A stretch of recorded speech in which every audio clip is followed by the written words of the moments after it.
ஸ்ரீ குருபியோ நம ஹரி ஓம் நம சர்வேபியா.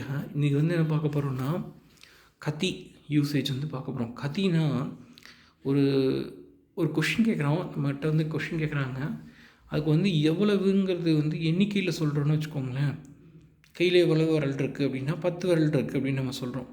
ஸோ அந்த மாதிரி எவ்வளவு அப்படிங்கிற மாதிரி நம்ம சொல்லும்போது கதி யூஸ் பண்ணணும் அப்படிங்கிறது இதோட யூசேஜ். எக்ஸாம்பிள்ஸ் பார்க்கலாம். ஸோ கதி எவ்வளவு அப்படிங்கும்போது நம்ம யூஸ் பண்ணும்போது ஒரு வினாவின் விடை எண்ணாக இருந்தால் கதி என்ற கேள்வியை உபயோகப்படுத்த வேண்டும். ஓகேவா? அடுத்து நகரே தச தேவாலயாக சந்தி. தச தேவாலயாக சந்தி. ஓகேவா? அதாவது ஒரு நகரத்தில் 10 கோயில்கள் இருக்கின்றன. சந்தி. ஸோ நகரே கதி தேவாலயாக சந்தி அப்படின்னு நம்ம கேட்கலாம். தச அப்படின்னு சொல்லிட்டு ஆன்சர் வரும். 10 அப்படின்னு ஆன்சர் வரும். கத்தினா எவ்வளவு தேவாலயங்கள் இருக்கிறது, எவ்வளோ கோயில் இருக்கிறது அப்படின்னு சொல்லிட்டு. அதே மாதிரி நெக்ஸ்ட் கொஸ்டின் பார்க்கலாம். தத்ர விம்சதினா 20. ஓகே. கதலீபலானி சந்தி. கதலீபலானி சந்தி. திரும்ப வாழைப்பழம். ஆக்சுவலாக வாழைப்பழம் ஒரு அங்கே அந்த இடத்துல தத்திர விம்சதி 20 கதலீபலானி வாழைப்பழம் இருக்குது அப்படின்னு சொல்கிறாங்க. கொஷின் எப்படி கேட்கலான்னா தத்திர கதலீபலானி சந்தி அப்படின்னு சொல்லி கேட்குறோம். அதுக்கப்புறம் அடுத்து வித்யாலயே சதம் சாத்திராக சந்தி. சதம்னா நமக்கு தெரியும் 100.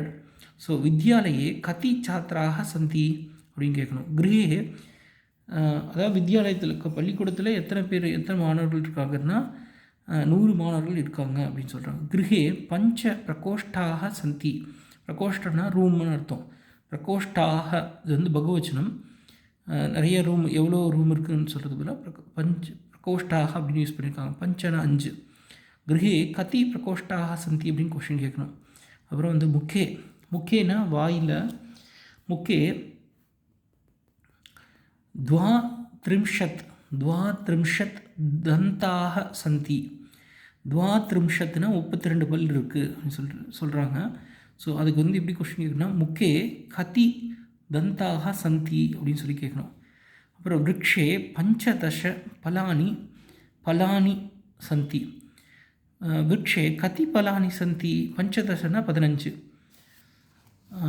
அதுக்கப்புறம் ருக்னாலயே பஞ்சசத் ருக்னாக சந்தி. ருக்னான நோயாளிகள். ஆக்சுவலாக நோயாளிகள் எவ்வளோ பேர் இருக்காங்கன்னு கேட்குறாங்க. பஞ்சாசத்னா 50 பேர். கதி ருக்னாலயே கதி ருக்னாக சந்தி அப்படின்னு கொஸ்டின் கேட்கணும். பஞ்சாசத் ஆன்சர் வந்துடும். அப்புறம் அரண்யன காடு. ஷஷ்டிஹி கஜாக சந்தி. ஷஷ்டிஹி கஜாக சந்தி அரண்யே கதி கஜாக சந்தி. காட்டில் எவ்வளோ யானை இருக்குது அப்படின்னு கேட்குறாங்க. யானைகள் கஜாக சந்தி. கதி கஜாக சந்தி அப்படின்னு சொல்லிட்டு ஆன்சர் வருது. கதியோட யூசேஜ் புரிஞ்சிருக்குன்னு நினைக்கிறேன். புரியலன்னா திருப்பி இந்த ரெக்கார்டிங்ஸ் பாருங்கள். ஸ்ரீகிருஷ்ணார்பணமஸ்து. தன்யவாதம்.